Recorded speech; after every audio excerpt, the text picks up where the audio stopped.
સુરતમાં આપઘાતના બનાવોમાં વધારો થઈ રહ્યો છે, ત્યારે હીરાની ઘેરી બનતી મંદી રત્ન કલાકારોનો ભોગ લઈ રહી છે, જેમાં બે રત્નકલાકાર એવા સગા ભાઈઓએ એક સાથે અનાજમાં નાખવાની ઝેરી દવા પીને આપઘાત કરી લેતા ચકચાર મચી જવા પામી છે.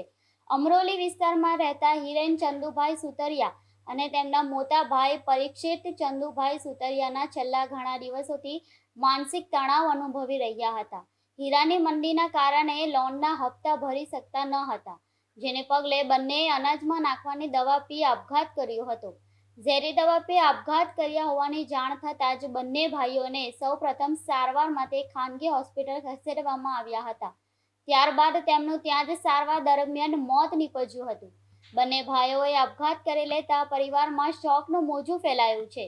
સમગ્ર ઘટનાની અમરોલી પોલીસે તપાસ હાથ ધરી છે.